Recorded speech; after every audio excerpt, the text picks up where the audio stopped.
ನಾವಿವತ್ತು ಮಲ್ಲೇಶ್ವರಂನ ಗ್ರೌಂಡ್ಸ್ನಲ್ಲಿದ್ದೀವಿ. ಈಗ RCB bidding ಕೂಡ ನಡೀತಾ ಇದೆ. ಬಿಡ್ಡಿಂಗ್ ನಡೀತಾ ಇರೋದ್ರಿಂದ ಒಂದಷ್ಟು ಪ್ಲೇಯರ್ಸ್ನ ನಮ್ಮ RCB ತಂಡ ಈಗಾಗಲೇ ಸೇರಿಸ್ಕೊಂಡಿದೆ. ಈ ತಂಡದಿಂದ ಜನಕ್ಕೆ RCB ಅಭಿಮಾನಿಗಳಿಗೆ ಎಷ್ಟು ಅಸಮಾಧಾನ ಇದೆ, ಸಮಾಧಾನ ಇದೆ? ನಿಜಕ್ಕೂ ನಮ್ಮ RCB ಅವರು ಈ ಸರಿ ಕಟ್ಟಿರುವಂತಹ ಟೀಮ್ ಸ್ಟ್ರಾಂಗ್ ಆಗಿದೆಯಾ? ಪ್ರತಿ ಬಾರಿನೂ ನಮ್ಮ RCB ಅಭಿಮಾನಿಗಳು RCB ತಂಡದ ಮೇಲೆ ಅಷ್ಟೇ ನಿರೀಕ್ಷೆಗಳನ್ನು ಇಟ್ಕೊತಾ ಹೋಗ್ತಾರೆ, ಆದರೆ ನಿರಾಸೆ ಆಗ್ತಾನೇ ಇದೆ. ಇದು 18ನೇ ವರ್ಷಕ್ಕೆ ಕಾಲಿಡ್ತಾ ಇದ್ದೀವಿ RCB ತಂಡ. ಇನ್ನೂ ಕಪ್ ಗೆಲ್ಲುವಂತಹ ಆಸೆ RCB ಅಭಿಮಾನಿಗಳಿಗೂ ಹಾಗೇ ಉಳ್ಕೊಂಡಿದೆ. ಈ ಸಲ ನಮ್ಮ RCB ಆಕ್ಷನ್ನಲ್ಲಿ ತೊಗೊಂಡಿರುವಂತಹ ಪ್ಲೇಯರ್ಸ್ ಎಲ್ಲ ಕರೆಕ್ಟಾಗಿ ಪರ್ಫಾರ್ಮೆನ್ಸ್ನ ಮಾಡ್ತಾರಾ? ಎಷ್ಟು ಸ್ಟ್ರಾಂಗ್ ಇದೆ, ಸ್ಟ್ರಾಂಗ್ ಇಲ್ಲ, ಸಮಾಧಾನ ಇದೆ ಅಥವಾ ಅಸಮಾಧಾನ ಇದೆ? ಹಾಗೆ ಕನ್ನಡಿಗರನ್ನ ಕೂಡ ಈ ಸಲ ಪರಿಗಣಿಸಿಲ್ಲ ಅನ್ನೋದು ಕೂಡ ಸಾಕಷ್ಟು RCB ಅಭಿಮಾನಿಗಳಿಗೆ, ಕನ್ನಡಿಗರಿಗೆ ಬೇಸರ ತಂದಿದೆ. ಬನ್ನಿ ಇದ್ರ ಬಗ್ಗೆ ನಾವು ಮಾತನಾಡಿಸ್ತಾ ಹೋಗೋಣ. ನಾನು ಇವತ್ತು ಗ್ರೌಂಡ್ಸ್ನಲ್ಲಿದ್ದೀನಿ. ಇಲ್ಲಿ ಒಂದಷ್ಟು ಕ್ರಿಕೆಟ್ ಅಭಿಮಾನಿಗಳು ಕೂಡ ಇದ್ದಾರೆ, ಅವ್ರ ಹತ್ರನೇ ಮಾತನಾಡ್ತಾ ಹೋಗೋಣ. ಸರ್ ಹಲೋ, ನಿಮ್ಮ ಹೆಸರು? ಸರ್, ಈಗ ಆಕ್ಷನ್ ನಡೀತಾ ಇದೆ, RCB ಬಿಡ್ಡಿಂಗ್ ಮಾಡ್ತಾ ಇದ್ದಾರೆ, ಒಂದಷ್ಟು ಪ್ಲೇಯರ್ಸ್ನ ತೊಗೊಂಡಿದ್ದಾರೆ ಈಗಾಗಲೇ. ನಮ್ಮ ಕನ್ನಡಿಗರನ್ನ ಎಲ್ಲೋ ಒಂದು ಕಡೆ ಕೈ ಬಿಟ್ಬಿಟ್ಟಿದ್ದಾರೆ RCB ಅವರು ಅಂತ. ಹೌದು ಮೇಡಮ್, ಕನ್ನಡ ಕೈ ಬಿಟ್ಟಿದೆ. KL ರಾಹುಲ್ನ ತೊಗೊಳ್ಳೇಬೇಕಾಯಿತು, ತೊಗೊಂಡಿಲ್ಲ.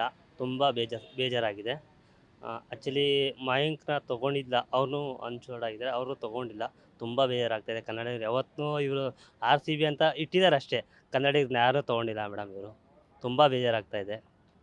ಅಂದರೆ ಕನ್ನಡಿಗರನ್ನ ತಗೊಂಡಿಲ್ಲ ಅನ್ನೋದು ಒಂದು ಪಕ್ಕಕ್ಕಿಟ್ರೆ ಎಷ್ಟು ಸಮಾಧಾನ ಇದೆ ಇವಾಗ ಇವ್ರು ಕಟ್ತಾ ಇರುವಂತಹ ಟೀಮು? ಎಷ್ಟು ಖುಷಿ ಇದೆ ನಿಮಗೆ ಅಂತ? ನನಗೆ ಅಷ್ಟೊಂದು ಖುಷಿ ಏನಿಲ್ಲ ಮೇಡಮ್.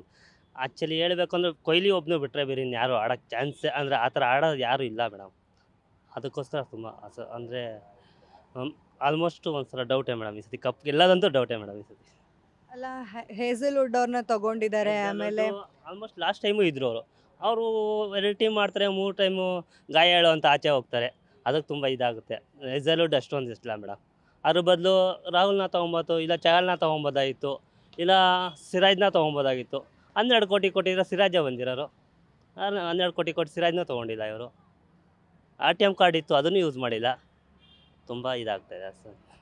ಈ ಸಲ ಹಾಗಾದರೆ RCB ಕಪ್ ಗೆಲ್ಲುತ್ತಾ ಗೆಲ್ಲಲ್ವಾ? ಮೇಡಮ್ ಡೌಟೇ ಮೇಡಮ್. ಇನ್ನು ಅದು ಡಿಸೈಡ್ ಮಾಡೋದು, ಕೊಹ್ಲಿ ಆಡಿದ್ರೆ ಒಂದು ಪರವಾಗಿಲ್ಲ, ಅವರೇ ಆಡಲಿಲ್ಲ ಅಂದರೆ ಇನ್ನು ಗೆಲ್ಲೋದು ಡೌಟೇ ಮೇಡಮ್. ಕಪ್ ಗೆಲ್ಲ ಡೌಟು. ಫೈನಲ್ಗೆ ಹೋಗ್ಬೋದೇನೋ, ಕಪ್ ಅಂತ ಗೆಲ್ಲ ಡೌಟು. ಅದರಲ್ಲಿ ಫೈನಲ್ ಹೋದರೆ ಕೊಹ್ಲಿ ಒಬ್ರು ಆಡಿದ್ರೆ ಆಲ್ಮೋಸ್ಟ್ ಗೆಲ್ಬೋದು, ಇಲ್ಲ ಅವರು ಆಡಲಿಲ್ಲ ಅಂದರೆ ಅಷ್ಟೇ. ಗ್ಯಾರಂಟಿ ನ್ಯೂಸ್, ಸುದ್ದಿ ಖಚಿತ, ನ್ಯಾಯ ನಿಶ್ಚಿತ.